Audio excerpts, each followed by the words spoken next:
Federico Aurelio de Aresco nos trae, como dice el gato, es el que más mide. Labura un montón y nos trae las últimas mediciones sobre el balotaje del domingo. ¿Cómo te hace trabajar, ¿Qué tal? Sí, tanto que a veces se puede generar confusiones de tantas mediciones que uno va haciendo a lo largo de la semana. Bueno, nosotros medimos la semana pasada y ahora estamos midiendo una nueva medición que vamos a terminar a finales de esta semana.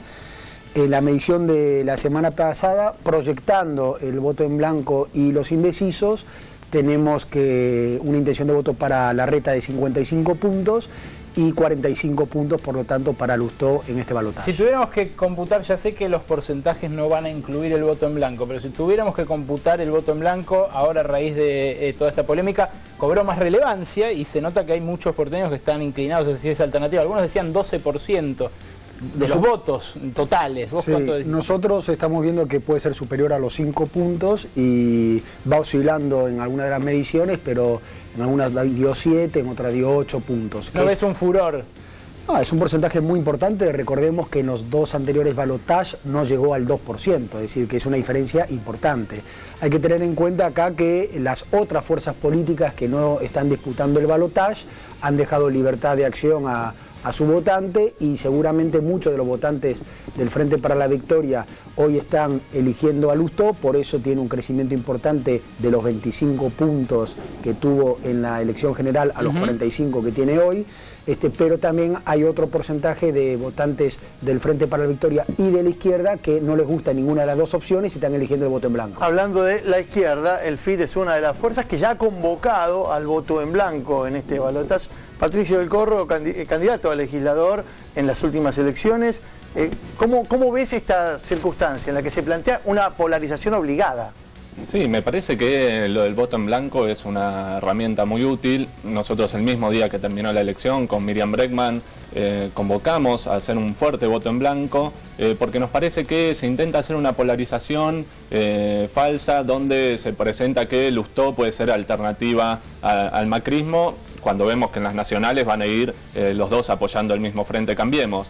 Entonces, frente a eso, hay un montón de gente que ninguno de los dos candidatos los convence. Llamamos a toda esa gente a que diga, nosotros no queremos que gobierne la ciudad ninguna de estas dos fuerzas, que va a seguir representando los intereses de los empresarios, de la especulación inmobiliaria, contra la educación, y hacer un fuerte voto en blanco que creo que va a ser mucho más alto. ¿Son lo mismo Lipovetsky, Lustó y el PRO?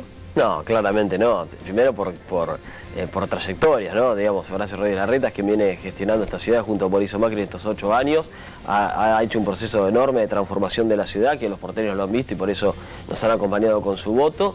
Y Lustó ha sido una persona que ha sido ministro del kirchnerismo, que ha impulsado la 125, que generó una gran crisis en el país y un gran problema con el campo, y esta famosa grieta creo que se empezó a agrandar a partir de ese momento, y por lo tanto me parece que son dos candidatos absolutamente distintos, y me parece que el domingo la gente va a terminar votando a quien realmente garantiza la continuidad en el proceso de transformación. Pero Lustó no sabemos cómo va a gestionar la realidad. Pero no ocurre lo que dice Patricio, de que integrando el Frente, la Fuerza, Podemos, y diciendo que algunos de esos candidatos son quizás sus candidatos, pueda asimilárselo o incluirse en el mismo espacio? No sabemos a quién va a votar Lustó, la verdad que no lo dijo nunca, así por lo tanto hoy nosotros lo consideramos que es un candidato opositor, incluso sus declaraciones han sido siempre críticas hacia la gestión de Mauricio Macri, por lo tanto me parece que hoy no lo podemos ubicar de ninguna manera. Más allá de eso, sí creo que coincido en algo, que el voto en blanco es una alternativa, no hay que tenerle miedo al voto en blanco, es una alternativa, y la boleta única me parece que en ese sentido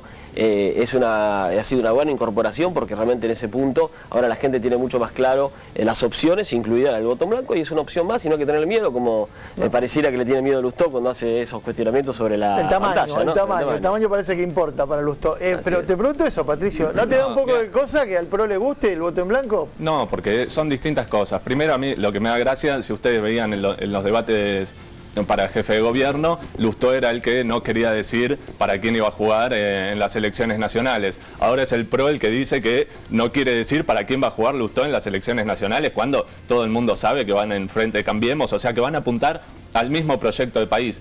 ¿Y por qué es distinto? Porque el voto en blanco, como te decía, hay distintos problemas que en la ciudad de Buenos Aires nosotros venimos denunciando que no se tratan.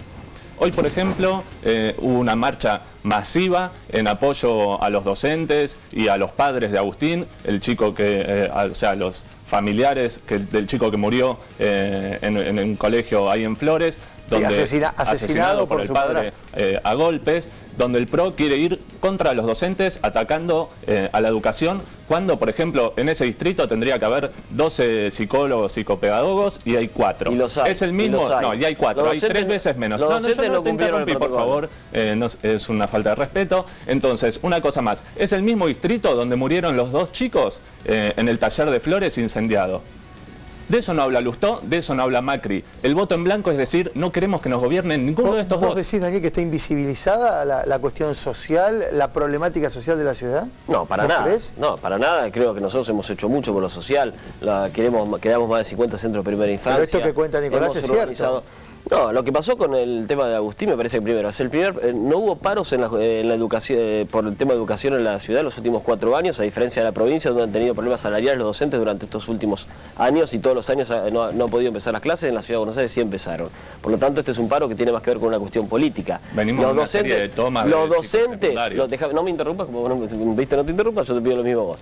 Los docentes no fueron sacados, sino están separados del cargo, siguen cobrando el sueldo porque lo que nosotros creemos es que hubo una falla en cuanto a la aplicación del protocolo, que eso llevó a que Agustín haya terminado siendo asesinado por su padre. Había una cantidad de señales que venía dando Agustín en la escuela, llegando golpeado, y que los docentes no cumplieron con lo que es el protocolo, que es hacer las comunicaciones para que intervenga el equipo psicopedagógico de la escuela y del Ministerio de Educación. Por lo tanto, lo que se hace es separarlos preventivamente, porque justamente creemos que hubo un problema en cuanto a la falla en cumpliendo el protocolo. Bueno, el gremio dice que no, Daniel. El gremio dice que incluso que la directora aplicó todos los protocolos y que el problema fue esa alerta temprana que hizo ella que generó después sus consecuencias. Nosotros la alerta no la encontramos, formalmente no está dada, por eso justamente se generó esta situación. Más allá de todo, me parece que en realidad uno debería hacer la marcha realmente preocupándonos justamente por lo que pasó con Agustín. Realmente el tema de la violencia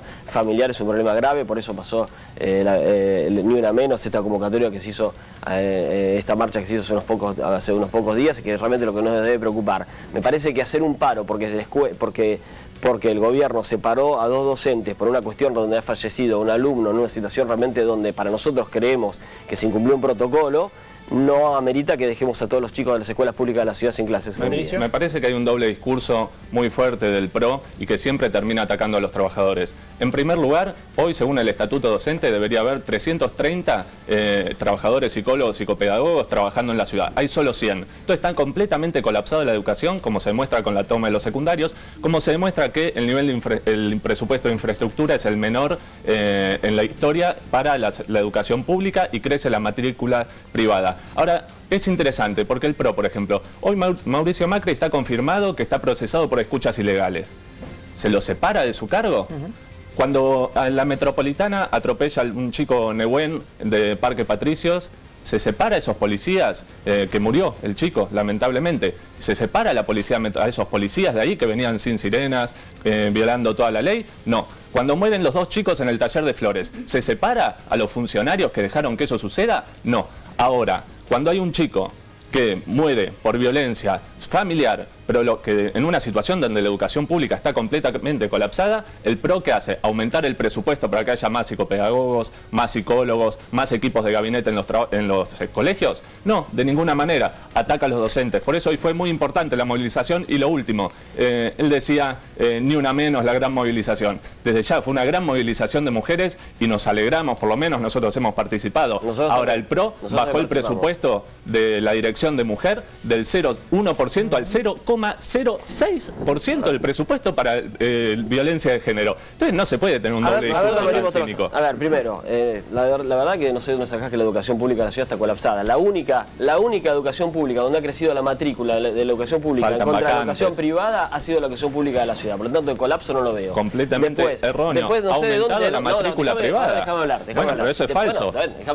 Vos dijiste un montón de falsedades, yo te dejaba hablar. No, dejaba hablar. Por ejemplo, que nosotros atacamos a los docentes. Justamente tenemos una política salarial por el cual justamente hemos acordado en paritarias, lo cual un aumento donde muchos distritos no lo hicieron. Por lo tanto, ¿de dónde sí que estamos en contra de los docentes? Donde la base del salario hemos reconocido su trabajo. Porque fue la primera reacción. Déjame hablar, atacar a los docentes y no poner más psicólogos. No me interrumpas.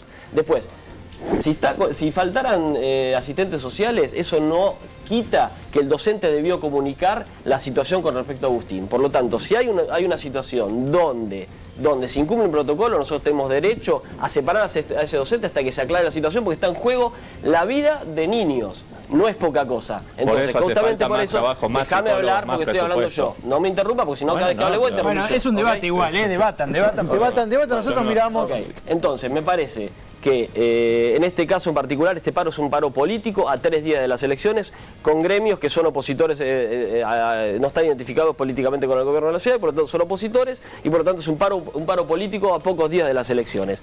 Acá lo que realmente nos debe preocupar es que los docentes deben cumplir con los protocolos para que cuando haya situaciones como la que pasó con Agustín, lo comuniquen las autoridades para evitar nuevas muertes, porque realmente la situación de violencia es preocupante. Y es falso que nosotros destinemos poco presupuesto al tema de la violencia de género, porque somos, por ejemplo, el único distrito que tiene un refugio para víctimas de trata gubernamental del país. Entonces, me parece que lo que estás diciendo vos es hablar de números cuando en realidad hay que hablar de ejemplos. Hemos trabajado el tema de la violencia de género durante todo este gobierno y nadie puede decir que le hayamos... Ahora volvemos sobre la cuestión de gestión de la ciudad, pero me parece que es interesante volver sobre Fede Aurelio con el tema números. A mí me interesa ver, compartir, y que en todo caso Fede, si tiene información, lo haga con todos nuestros televidentes. ¿Cómo está compuesto el voto de la ciudad de Buenos Aires en relación a lo que va a pasar el 9 de agosto? Es decir, de los votantes de Macri, me imagino, de Rodríguez Larreta, ¿cuántos lo van a votar a Macri? No imagina que la mayoría. De los de Lustó, ¿cuántos van a votar a qué candidatos? ¿Eso está discriminado? Sí, está discriminado. Hoy la intención de voto de Macri para las primarias de agosto es bastante similar a la que tiene Larreta sin proyectar, es decir, tiene la que tuvo en la primera vuelta. 45%. 45-46 puntos. ¿Y la de Scioli es superior a la de Recalde? La de Scioli es superior porque Recalde tuvo 22 puntos y Scioli tiene 25 puntos. No tanto más. No tanto más porque tenemos en cuenta que es uno de los distritos más críticos del gobierno. Ellos hablan de números más cercanos al 30 aquí en la ciudad, cuando uno habla con el búnker los sciolistas, claro. Y dicen además que va a sacar a relucir Scioli su inicio, que ya quedó medio lejano en la política aquí en la ciudad. Eso por ahí sucede más entre la primaria y la general, ese crecimiento para llegar a los 30, donde todos los candidatos, al quedar menos, pueden tener un crecimiento adicional. De acuerdo a nuestras mediciones, en la primaria está alrededor de esos números. Y Daniel, cuando hablabas recién de los gremios opositores a Mauricio Macri, se me ocurrió hacerte una pregunta que quizás muchos televidentes se hagan también, que es, si gana Macri y es presidente, ¿va a poder gobernar? Bueno, como venimos gobernando hace 8 años, ninguno de los gremios que tienen que ver con la gestión de la ciudad son afines a nuestro gobierno, y a pesar de eso podemos trabajar y hemos podido gestionar y transformar la ciudad. Pero el país no es lo mismo. Eso depende de la política salarial y la política que tenga que ver con respecto a los derechos de los trabajadores. Nosotros nos reunimos con todos los gremios, en paritarias, negociamos. Hay un gremio muy importante que es UTECUA, por ejemplo, que es quien congrega a la mayoría de los trabajadores de la ciudad. Y es donde prácticamente. Está identificado con que es peronista, digamos, y a pesar de eso hemos logrado grandes acuerdos porque justamente hemos reconocido los incrementos salariales que tienen que ver con los efectos de la inflación. Ayer Amadeo Genta estuvo en un acto junto a Aníbal Fernández por el lanzamiento de la candidatura, de la precandidatura a gobernador. No, por eso, me parece que los gremios, como los sindicatos, como todo el mundo, cuando ven un gobierno que reconoce, digamos, el valor de los trabajadores y de los derechos de los trabajadores y los reconoce justamente dando los aumentos que, por ejemplo, generen un movimiento social ascendente, acuerdan, porque claramente esto es lo principal, y por lo tanto hemos acordado con los gremios como SUTECUA, como el de gente, y también hemos acordado con los gremios de educación. Por eso decimos que este paro de hoy, es un paro que tiene que ver con otras cuestiones políticas y no con una cuestión salarial, que sería digamos, la justificación de un paro como ha habido en otros momentos, ¿no? Federico, hablabas de, en términos nacionales, cuánto del voto de Lustó puede llegar a ir a otros candidatos. Quisiera alguna precisión más sobre eso, si tenés discriminado en porcentajes del voto inicial, del que se le puede adjudicar a Lustó, ese 24%, no el que va a sacar ahora, que es un poco antimacrista. Y también quisiera saber si sabés cuál fue el efecto de que el PRO tenga que demorar 2 semanas su campaña bonaerense, que quedó deslucida, pobre María Eugenia Vidal, bueno, en un momento donde están muy cerca las PASO. Sí, bueno, el tema de Lustó, teniendo en cuenta que Macri tiene una intención de voto similar a la que tuvo Larreta en la primera vuelta significa que hoy están eligiendo más otras opciones que Macri, ¿no? Porque si bien tienen una buena valoración de la gestión de Macri que trasciende el voto de Larreta, hoy 2 de cada 3 porteños valoran positivamente la gestión de Macri, sin embargo, respecto a este tema del voto, está prácticamente fidelizado en el voto que tuvo Larreta.